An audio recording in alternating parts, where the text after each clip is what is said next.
We got to be honest about it. The Mets have gone from a great story to a great team. Since June, most wins, best record in baseball, #1 run differential, and just were a buzzsaw through the Phillies. That was Steve Cohen's first big get. The billionaire, he took some big swings, but here's the key. He didn't get stubborn when they were a mess last year. They spent all that money, they were a mess.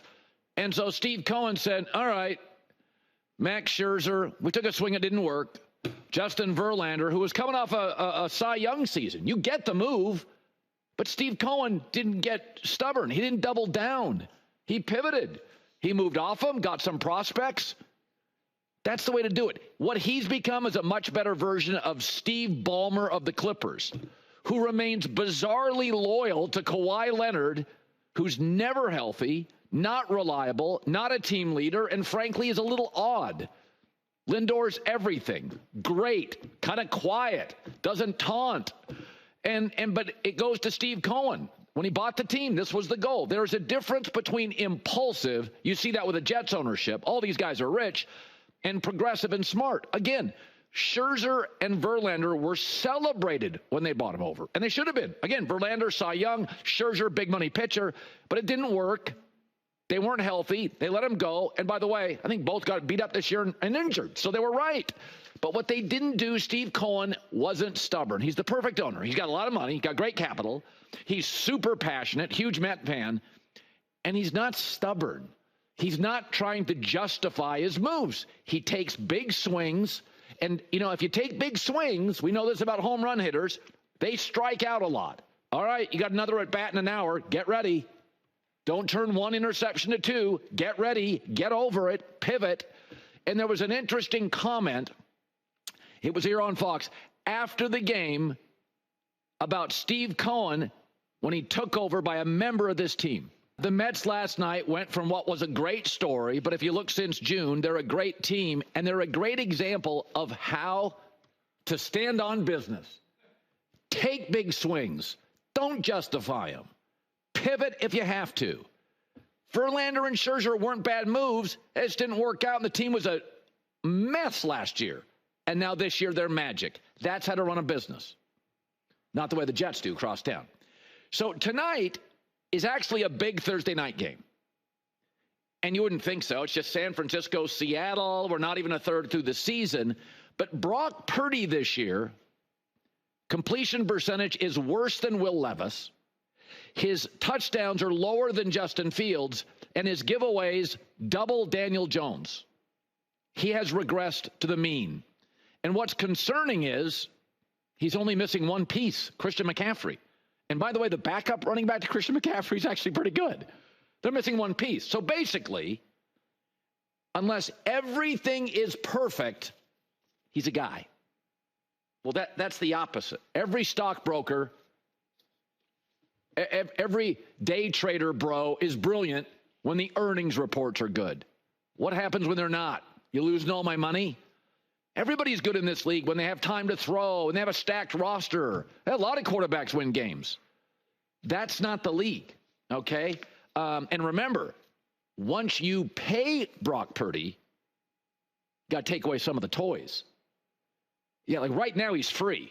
Last guy taken in the draft, he's free. So you can surround him with an all-star team. You don't get Debo and Ayuk and Kittle and Trent Williams if you have to pay him $39 million a year or $49 million a year. So tonight really is a no-excuses game for Brock Purdy. First of all, Geno Smith is very average at quarterback, the one he's going up against. It's a big game. Everybody knows it. No complacency. Seattle is missing 3 starters on their defense.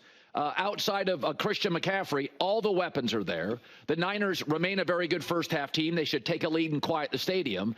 And the other thing is, it's a great head coach, Kyle Shanahan, against a rookie head coach. And as J-Mac pointed out yesterday, rookie head coaches, the first time they play on Thursday Night Football, it's not good.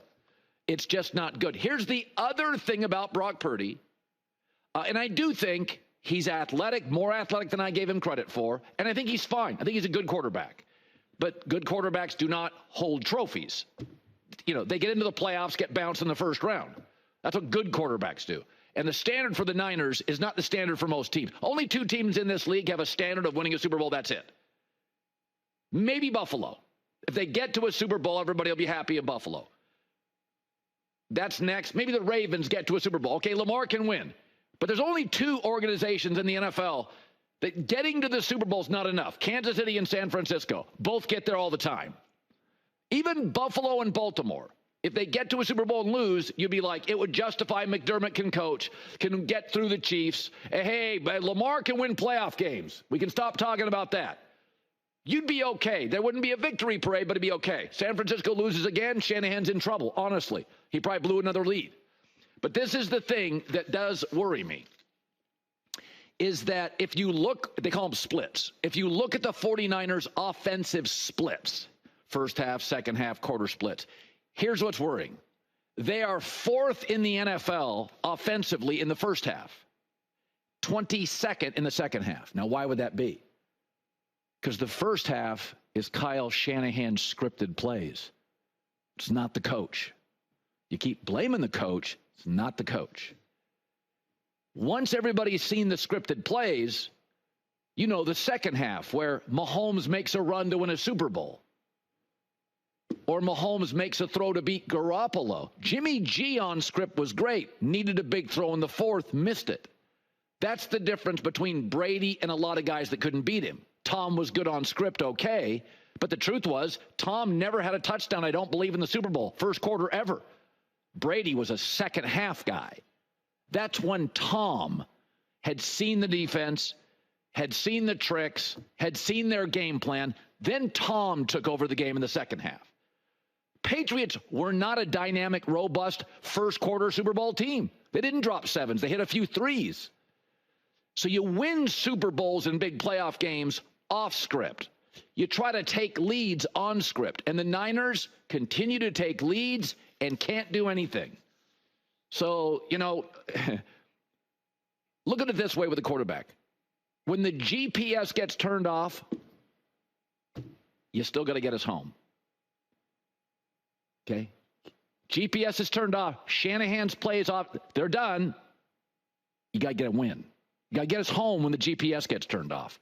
And that's the concerning thing if you look at the splits about San Francisco. So tonight's not just another, Pacific Northwest, NFC West showdown. No, it's a big deal. Brock Purdy needs to win and play well. I don't worry about Shanahan. I don't worry about the stars. I worry about the kid. Hi, everybody. It's me, Uncle Colin. Subscribe here to get the latest from the herd, including exclusive behind-the-scenes videos and more, wherever you may be, however you may be watching. Thanks again for making us part of your day.